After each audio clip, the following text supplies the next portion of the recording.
pale blue sky, reflecting off the glittering snow. Glory did not want to stand out here all day. For one thing, Jambu would probably freeze to death. She didn't like the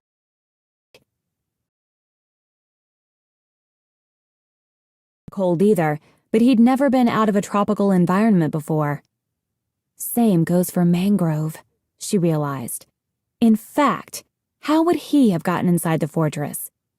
Maybe he wasn't there at all. Maybe he was lying in a snowbank somewhere, slowly disappearing into the ice. Glory shook her head. Mangrove wasn't the type to give up, if she read him right. And neither was she. "We'll have to go in as Ice Wings," she said. "Just follow my lead." Jambu's head appeared, nodding agreeably, as his scales shifted color. Glory let her scales change as well, then turned in a circle to check herself as best she could. It wasn't a perfect disguise by any means, but hopefully these sandwings wouldn't look too closely. And between her camouflage scales and venom, she felt like she had a pretty good chance of escaping even if they did catch her. She marched up to the door and rapped smartly. "Try to look like a soldier," she hissed at Jambu, who was slouching and rubbing his neck behind her.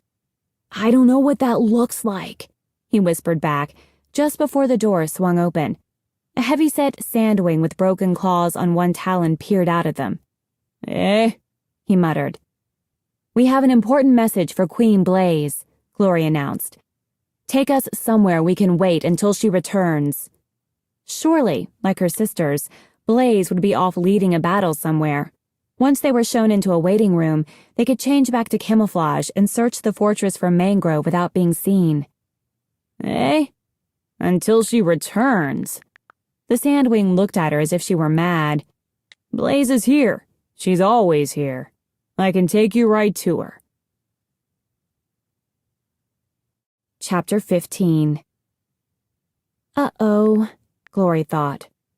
"But it better be good news," said the sandwing, stomping around and heading into the fortress. "She doesn't like hearing bad news, and we don't like her hearing it either. Queen Glacier needs to figure that out and stop sending all these gloomy reports."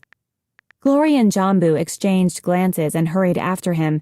The door thudded shut behind them, and another sandwing guard followed close on their tails. Slipping away was not going to be easy. Blaze's fortress was not much like the glorious, extravagant palaces of Queen Scarlet or Queen Coral. The halls here were narrow, and nothing was open to the sky.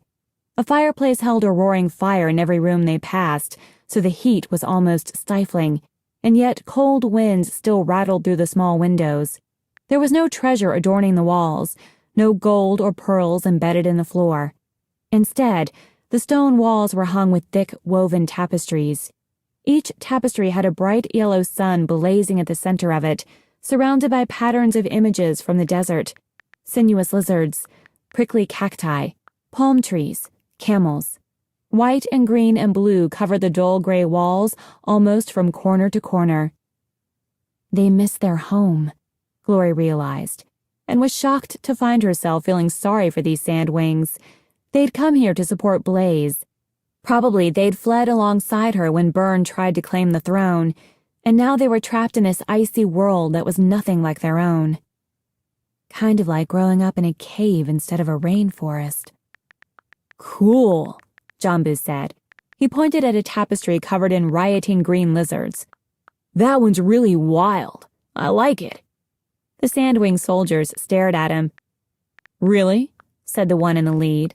"Our Icewing visitors usually make it pretty clear that they think our hangings are, how do they put it, garish and gaudy." "Well, they're not our style," Glory said, stamping on Jambu's foot, "but we can still appreciate the artistry." "Huh," said the first sandwing. "Never heard that from an Icewing before." He turned and kept walking. Glory shot Jambu a glare, and he wrinkled his snout at her.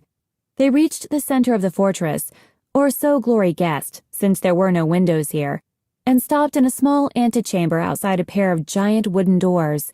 One of the sandwings knocked twice, and they all waited. As the silence stretched out, Glory realized that there was something huddled in a corner of the little room. It looked like a dirty pile of prey fur at first, But when she peered closer, she realized there were 2 scavengers in there. They leaned against the wall with their arms around each other, shivering. "What are those?" Jambu whispered to her, spotting them at the same time. "You're one of those ice wings who's never left the Queen's palace, aren't you?" guessed the second soldier, overhearing him. "I hear they rarely see scavengers that far north." He prodded the furs with one sharp claw, and the 2 scavengers let out tragic little whimpers. "We found one of their hidden dens near the mountains and gathered up whatever we could catch. They're faster than they look. We got only 6 of them, when there must have been at least 20. He shook his head. "These 2 are what's left." "You're going to eat them?" Jambu said. "Don't sound so shocked," Glory thought, lashing her tail, but she could understand what he was feeling. With their big eyes and strange arms wound around each other, the 2 scavengers looked like overgrown, less cute sloths. She couldn't imagine eating them either. The thought made her feel weirdly queasy. It didn't help that one of them was staring at her in the same plaintive way Silver did when she didn't want Glory to leave her behind. "Of course," said the guard. "We wreck any scavenger dens we can find and eat as many of them as we can. Glacier's orders. She thinks one day we'll find where they buried our treasure." "If it still exists. Who knows what scavengers do with treasure?" muttered the other guard. He knocked again, and this time the door swung open under his talon.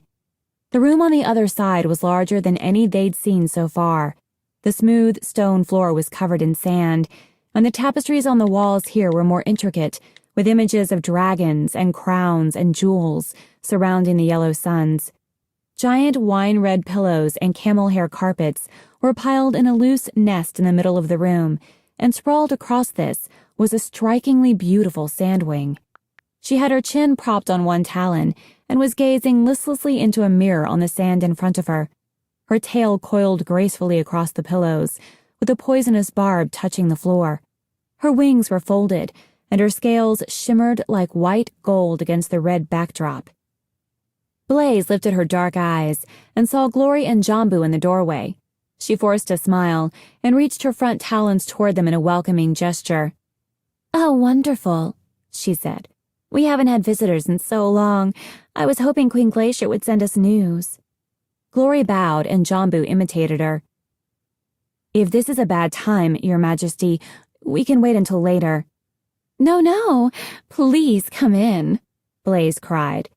"Ocotillo, please bring us some tea. Oh, and some of those dried lizards if we have any left." "Of course, Your Majesty," said the first guard with a respectful bow. Both Sandwing soldiers backed out of the room, leaving Glory and Jambu alone with Blaze. "I'm guessing it wouldn't be this easy to get a private audience with Burn or Blister," Glory thought. Blaze was not as cautious or suspicious as her sisters, but then she had no reason to suspect a pair of ice wings. "Is it about Queen Scarlet?" Blaze asked, leaning forward. "Did we find out if she's dead? Are the Sky Wings still following Burn? You know, if Glacier would let me go to the Sky Kingdom, I bet I could convince the Sky Wings to switch alliances to us. I can be really convincing. Everyone likes me." "Or they could throw you in prison," Glory thought, "or hand you over to Burn." "I know what you'll say," Blaze said restlessly. "What Glacier always says, stay put and let her handle things. I know all that military stuff is too confusing for me, but I think I could be useful with the talking part. Other dragons like hearing me talk." "I'm sure that is true, Your Majesty," said Glory politely. "So?" Blaze said. Her pitch-dark eyes were too eerily similar to Burn's and Blister's. They gave Glory the creeps, even though she knew a very different brain was behind them. "What's your important message?" Option 1, make up a lie. Option 2, run for it. Option 3, tell a version of the truth. Glory took a deep breath. "The Dragonettes of the Prophecy want to meet you." Blaze sat up fast. "The Dragonettes?" she cried. "Glacier found them?" "They're looking for you," Glory hedged. Well, bring them here, Blaze said. We can have a feast or a party. We haven't had one of those in forever because, Queen Glacier disapproves of that kind of thing. But for something like this, I'm sure we could. Oh, we'll definitely need more dried lizards. We even have a pair of scavengers we could share. Maybe we should roast a camel. One of them's a mudwing, right? He'd probably like that. We don't have anything for sea wings. Maybe Queen Glacier can send us some fish or a penguin. Or do you think she'd like a walrus? Wait, Glory said. As tempting as a feast sounded, and she knew Clay would collapse with joy if he were offered a roasted camel, she wasn't about to walk her friends back into another queen's clutches. There's a catch. They're not willing to risk coming inside. They need you to go meet with them. Blaze flung herself down on the carpets again, looking petulant. But what about my party? She said. And I don't like going outside. It's too cold, and it makes my scales all dry and ugly. You won't have to go far, Glory said. Jambu was twitching in a weird, distracting way. She poked him with her tail. And isn't it worth it if the dragonettes end up choosing you to be the next Sandwing Queen? Blaze worried one of her claws between her teeth, thinking. Jambu poked Glory back and cut his eyes toward the far corner of the room. Glory squinted, but all she could see was sand and stone walls and tapestry. Except... Then the sand moved, and for the briefest moment, a pair of eyes blinked out of the wall, then vanished again. Mangrove is here. I should wait for Queen Glacier, Blaze said. She wouldn't like my going off alone. I'm sure she wants to meet the dragonettes, too. Glory already did not like the sound of the Icewing Queen. She'd bet that Glacier was exactly the kind of dragon who would love to lock up 5 dragonettes. Actually, Glory said, she sent us to tell you that it's a good idea. You should go ahead and meet with them, and you can tell her all about it afterward. There's nothing to fear from the dragonettes, and besides, Penguin and I will be there to protect you. Oh, said Blaze.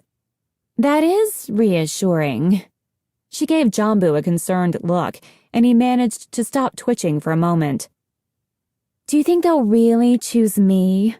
Blaze asked hopefully, turning back to Glory. Oh, who am I kidding? I'm sure they will if they meet me. All right, I'll do it. Great! Jambu burst out.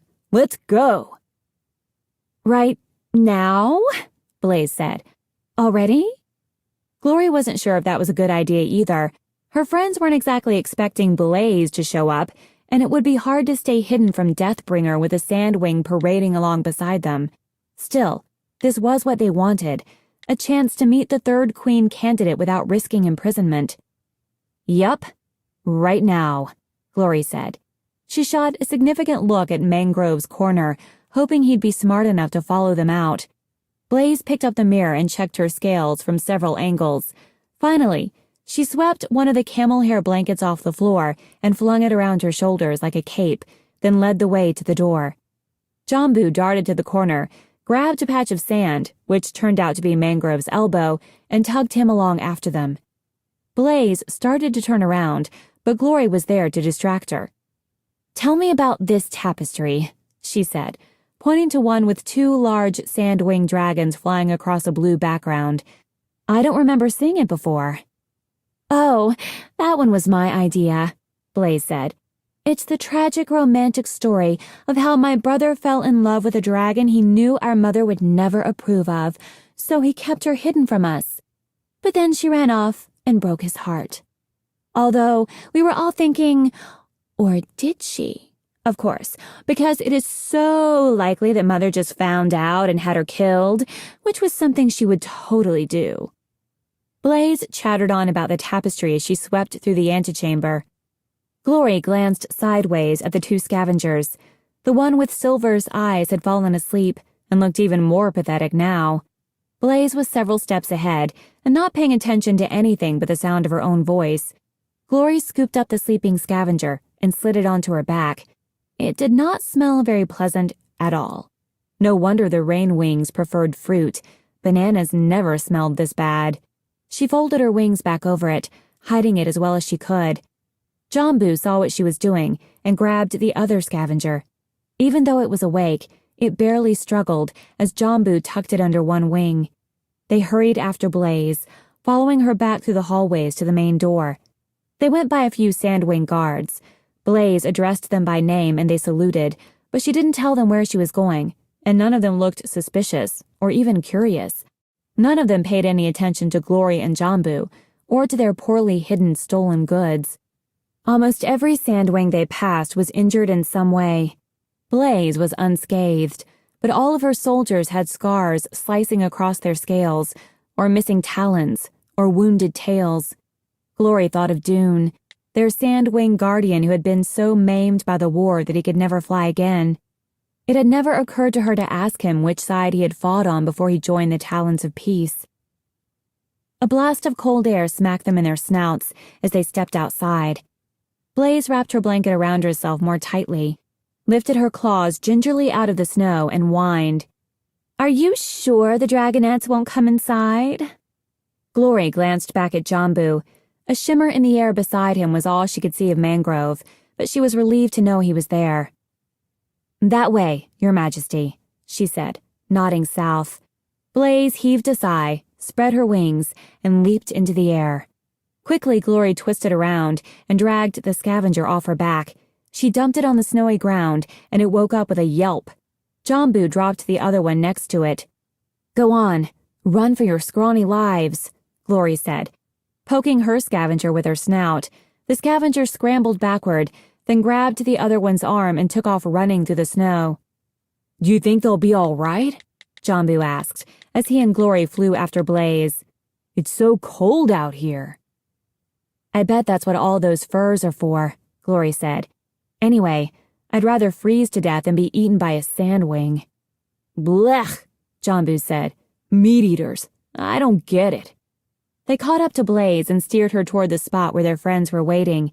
As they flew, Glory scanned the ground below them for any sign of Deathbringer. The sun was high in the sky, although it felt like it was far away, behind a ceiling of ice. The frost glinted on the ground, and now Glory could see scrubby patches of brown grass and twisted shrubs. A gray wolf trotted across the rocks, but he was the only sign of life she saw. Wherever Deathbringer was for the day, he'd hidden himself well. Her friends had done their best, too. Several large boulders had been shoved together below the cliff to look like a fallen rock pile, and Glory nearly flew right over it. She circled back down to land with Jambu and Blaze behind her.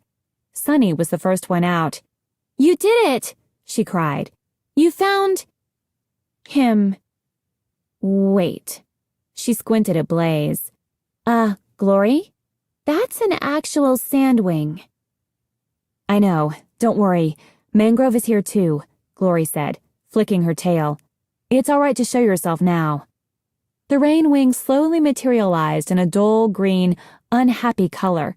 He ducked his head and wouldn't meet her gaze. "Yikes!" Blaze yelped, leaping away from him. "How did that happen? Where did he come from?" She looked around wildly, as if she expected more dragons to suddenly poof out of the landscape. "What do you know about rain wings, Your Majesty?" Glory asked. She watched Blaze's face intently, wondering if the sandwing knew anything about the missing rain wings and if it would show in her expression. But the potential queen looked as mystified as before. "I've heard they're pretty," she said, tossing her head, "but I've never seen one." "You have now," Glory said. She held out her wings and let them shift to a light, non-threatening purple. At the same time,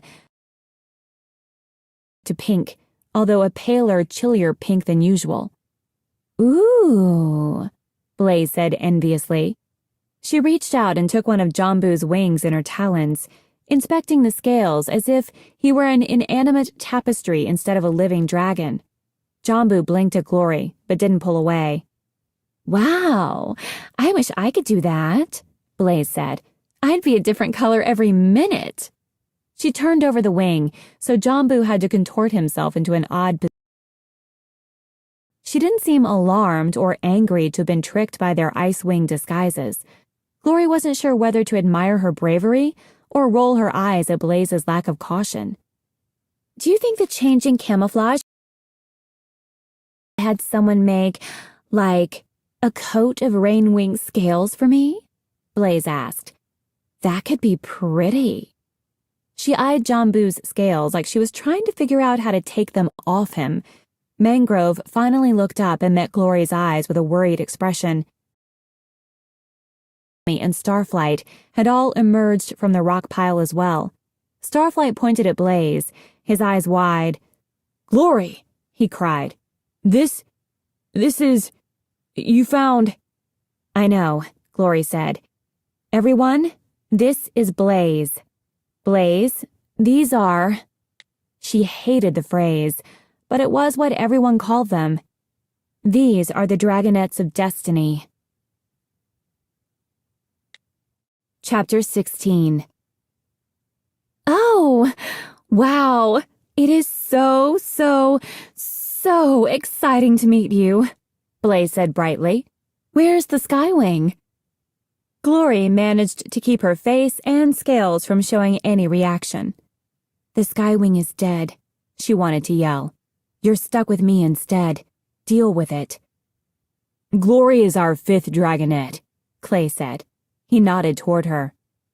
"Oh," Blaze said, regarding Glory with skepticism. "But she's a Rainwing, and the prophecy calls for a Skywing, doesn't it?" "What prophecy?" Jambu asked. "What's a Dragonet of Destiny?" "Are you serious?" Glory said to him. "Do you know anything about what's going on out here?" "It's far too complicated to explain," Starflight said, with a flick of his tail. "There's a war going on," Clay said kindly, "and a prophecy that says 5 Dragonets will stop it. And that's us." "Oh," Jambu said. "Neat." "Yes, far too complicated," Tsunami said to Starflight. The Black Dragonet frowned at her. "It's a little more specific than that," Blaze pointed out. "It says 2 of the Sandwing sisters will die, hopefully not me, and it says the 5 Dragonets are a Mudwing, a Seawing, a Nightwing, a Sandwing, and a Skywing." "We've got a Rainwing instead," said Tsunami, "and we're fine with that." "There's also me," Sunny piped up. "I'm the Sandwing, even though I'm weird-looking." Blaze peered down at Sunny. "Oh my gosh, you are weird-looking. What's wrong with your tail? Why are your scales the wrong color?" "I don't know," Sunny said, spreading her wings. "But I'm still the Sandwing in the prophecy." "Are you sure?" Blaze asked. She circled around Sunny, inspecting her. "Wow, you all are not what I expected. For one thing, you're smaller, and I thought you'd be, I don't know, prettier." She stopped at Glory. "Explain the Rainwing again. Also the other 2 Rainwings. Why are they here?" "You should go," Glory said to Jambu. She glanced at Mangrove, who was shivering and tugging his wings around himself. "Take him home. You're both going to freeze if you stay out here any longer." "I'm sorry," Mangrove said to her. "I thought..." "I know. We'll find her, but not here." Glory pointed south. "Both of you go. We'll catch up soon." Jambu didn't argue. He was also shivering from wingtip to wingtip, and he looked especially glad to have an excuse to get away from Blaze. "Where are they going?" Blaze asked, as the 2 Rainwings lifted off. "Isn't the rainforest kind of far from here?" "You know, we actually have some questions for you," Starflight interjected. "Like, can you tell us why you should be queen instead of your sisters?" "Because I'm prettier, and nicer, and friendlier than they are," Blaze said. "Obviously."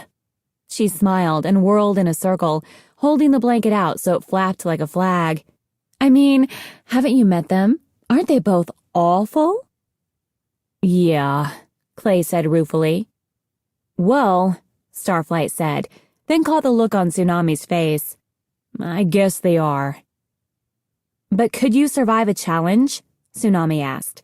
If you did become queen, how long would you last before someone tried to take the throne from you? Ouch, Blaze said. That's kind of rude, isn't it? I'm a much older dragon than you. I've been in a battle. More or less. She flicked her poisonous tail back and forth. And I do have this deadly tail. So do all sandwings, Tsunami said, unimpressed. Hey, how do you cure someone who's been scratched by a sandwing tail? Sunny asked. I mean, say, by accident.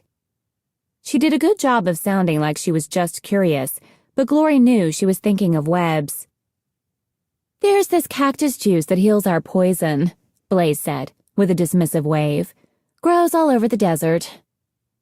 Once again, Glory thought, she's not suspicious at all, or worried about keeping Sandwing's secrets, apparently.